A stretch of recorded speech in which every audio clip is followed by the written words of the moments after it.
9 de noviembre, dedicación de la Basílica San Juan de Letrán. Lectura del Santo Evangelio según San Juan. Se acercaba la Pascua de los judíos y Jesús subió a Jerusalén y encontró en el templo a los vendedores de bueyes, ovejas y palomas, y a los cambistas sentados, y haciendo un azote de cordeles los echó a todos del templo, ovejas y bueyes. Y a los cambistas les esparció las monedas y les volcó las mesas. Y a los que vendían palomas les dijo: quitad esto de aquí, no convirtáis en un mercado la casa de mi Padre. Sus discípulos se acordaron de lo que está escrito: el celo de tu casa me devora. Entonces intervinieron los judíos y le preguntaron: ¿qué signos nos muestras para obrar así? Jesús contestó: destruid este templo y en 3 días lo levantaré. Los judíos replicaron: 46 años ha costado construir este templo y tú lo vas a levantar en 3 días. Pero él hablaba del templo de su cuerpo.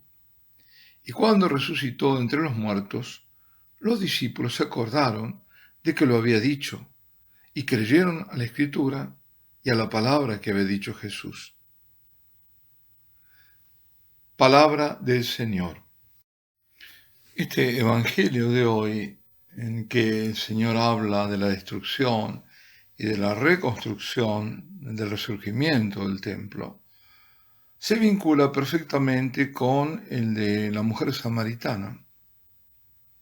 Y ambos textos los encontramos en el Evangelio de San Juan. El de hoy en el capítulo 2 y el de la samaritana en el capítulo 4. Y veremos por qué. En el Evangelio de hoy encontramos a Jesús que sube a Jerusalén y que está yendo al templo. El mismo templo al cual lo habían llevado sus padres cuando apenas tenía 40 días, para ofrecer el sacrificio prescripto por la ley para el hijo varón primogénito.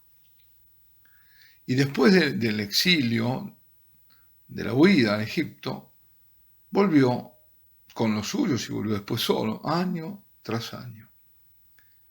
Han pasado un poco más de 20 años de cuando aún un niño, porque tenía 12 años, y cuando ya había pasado la fiesta, la Pascua judía, decidió no volver con sus padres a Nazaret. Bueno, la edad en la cual Jesús decide permanecer en Jerusalén y no volver con sus padres, los 12 años, es algo que San Lucas lo pone, lo resalta en su evangelio, y no lo hace porque sí. ¿Por qué? Porque según la ley hebrea, la ley judía,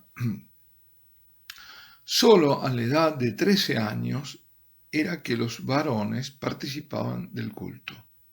Antes no. Sin embargo, a pesar de esto, Jesús, con 12 años, permanece en Jerusalén porque debe ocuparse de las cosas de su Padre, es decir, del Dios de Israel.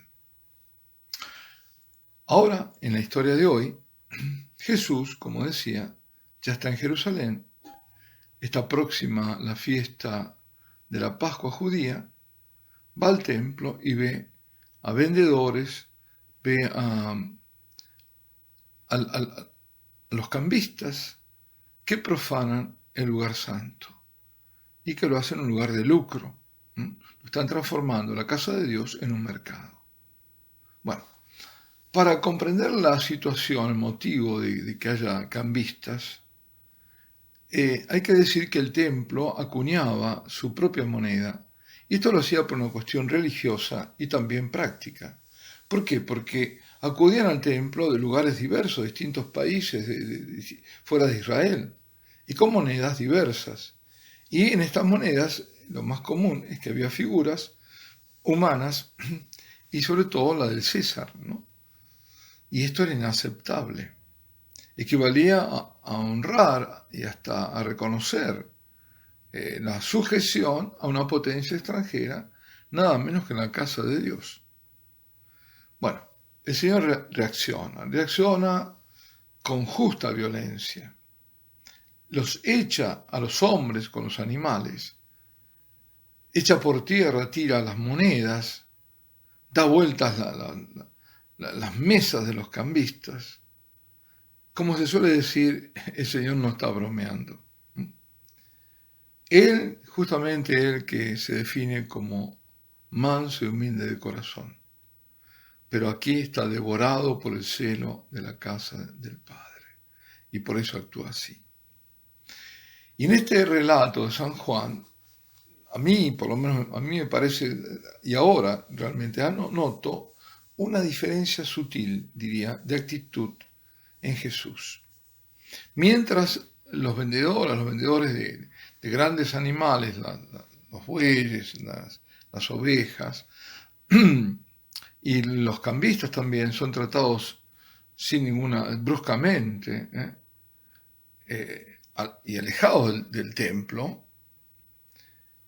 ásperamente, aquellos que en cambio están vendiendo palomas y cuyos clientes son fieles, escasos de dinero, son gente pobre, como para ofrecer, no tienen dinero como para ofrecer grandes animales en sacrificio, a estos no los echa duramente o tan duramente, sino que les advierte, claro, con severidad les advierte, no está tampoco bromeando. Le dice, sacad estas cosas de aquí, no hagáis de la casa de mi padre un lugar de mercado, un mercado. Además, no dice el templo, dice la casa de mi padre, de nuevo, siempre, ¿no? Aquello que de niño ya, más que intuía, lo sabía, está reforzado ahora, obviamente. Bueno. Y los judíos intervienen y lo indagan. ¿Con qué autoridad estás haciendo esto que estás haciendo? ¿Qué signos nos muestras de esta autoridad para hacer esto, ¿no? Así lo traduzco yo en mis palabras. Bueno, y bien, aunque Jesús no lo dice, lo que acaba de hacer es un signo, sí, es un signo profético. Nada menos que es el signo de la ira de Dios y del castigo divino, que después recayó sobre ese templo. Claro, no quedó piedra sobre piedra. Bueno, quedó solo el muro de los lamentos, ¿no? Nada más. Así que fue un signo, vaya si fue un signo. Pero esto no lo dice, pero en cambio les da un signo y al mismo tiempo un desafío, ¿no? Los desafía. Destruid este templo y en 3 días yo lo levantaré. Jesús, como después lo comprendieron los discípulos, pero solo después de la resurrección del Señor, habló del templo de su cuerpo. El signo no era otro que la resurrección. Ese era el signo.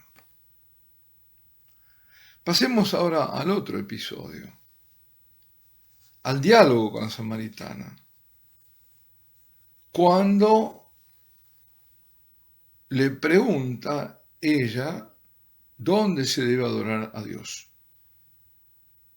El templo en el cual Dios quiere ser adorado, le dice el Señor, no será más el de Jerusalén, y aún menos, con menos razón, el de Samaria.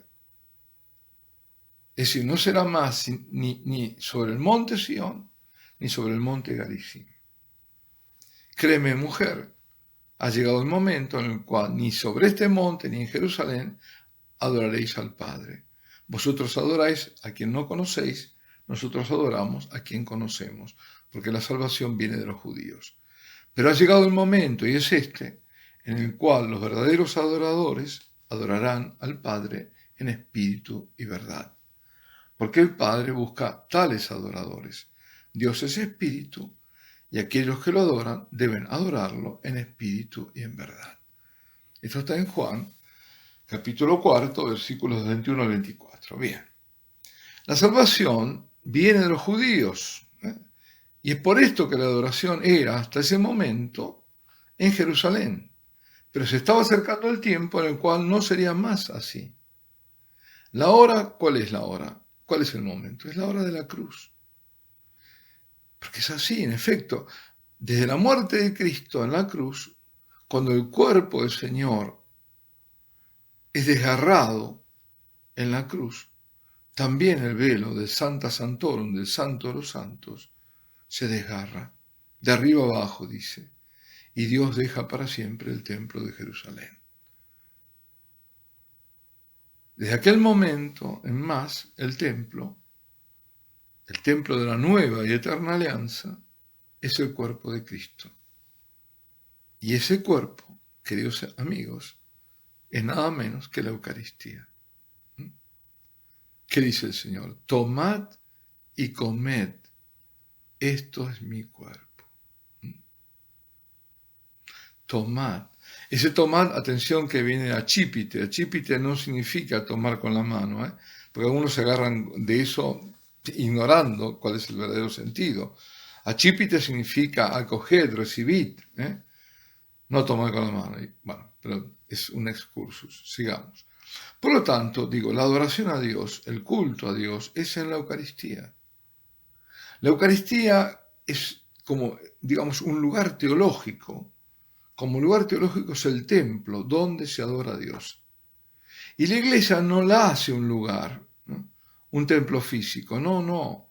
La Iglesia la hace la Eucaristía, y donde se celebre, en cualquier lugar donde se celebre y se adore la Eucaristía, ahí está la Iglesia. Y por lo contrario, donde no se la celebre, donde no se la adore, ahí no hay Iglesia. Y si mañana, y esto es una conjetura, pero que es lamentablemente posible como van las cosas, si mañana, digo, la Eucaristía, que es tan degradada, siguiera este degrado, al final será quitada de las iglesias. En realidad el Señor la quitará. Y la quitará, y entonces la verdadera iglesia, ¿qué pasará? No desaparecerá. Parecerá que desapareció, pero no desaparecerá. ¿Por qué? Porque permanecerá en el desierto. Eso lo dice el capítulo 12 del Apocalipsis. La mujer es alimentada en el desierto. ¿Cuál es la mujer? En este caso no es María, es la iglesia. Va a ser nutrida de la Eucaristía que celebre. En medio de ese desierto, que es un desierto de fe, no hay nada, habrá oasis donde está ahí la verdadera iglesia. El culto de la adoración en espíritu de verdad es la adoración eucarística, y esto que quede bien claro, ese es el culto de adoración en espíritu en verdad. Y ahora algo para terminar sobre la memoria del día de hoy, que es la dedicación de la Basílica San Juan de Letrán. Al comienzo del IV siglo, el emperador Constantino hizo construir basílicas, por ejemplo la de San Pedro, pero una de estas era también la de San Juan en Letrán, o de Letrán, en la cual hoy recordamos su dedicación. La hizo con un baptisterio y un palacio que se volvió a la residencia de los obispos de Roma. San Juan de Letrán es la catedral de Roma, no es San Pedro, sino San Juan de Letrán. Por lo tanto, es la sede del obispo de Roma, y por esto es la madre de todas las iglesias de la ciudad de Roma y del mundo, urbe et orbe. Las construcciones de los templos,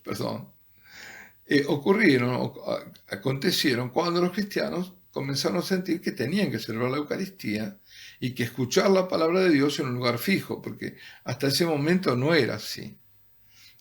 Lo hacían donde podían, en casas y demás, pero donde podían. Y esta fiesta, por eso es la fiesta de todas las iglesias del mundo. Y esta iglesia está, en realidad se la conoce como San Juan de Letrán, pero también está bajo la invocación de Santísimo Salvador, es decir, de Jesucristo. Y como decía, al inicio los cristianos se reunían como podían, y sobre todo en casas privadas. Volverá a eso, cómo están las cosas. Porque la iglesia no tenía reconocimiento en aquel entonces, y también porque estaban las persecuciones. La Basílica Lateranense fue fundada por el Papa Melquíades. Melquíades es un pontificado muy corto, el 311 al 314, y fue hecha sobre un terreno que fue donado para este fin por el emperador Constantino. junto al Palacio Lateranense, que hasta ese momento era la residencia del emperador y luego fue pontificia. Y este templo fue destruido, reconstruido más de una vez. Para terminar, como otro dato, es que en ese Palacio Lateranense hubo 5 concilios, en los siglos XII, XIII y en el siglo XVI, pero en total 5, repartidos en esos siglos. Y el más conocido, más importante, en 1100 y algo, que ahora no recuerdo exactamente la fecha, pero fue es el 1200, perdón, fue el del siglo XIII, que fue el cuarto concilio lateranense.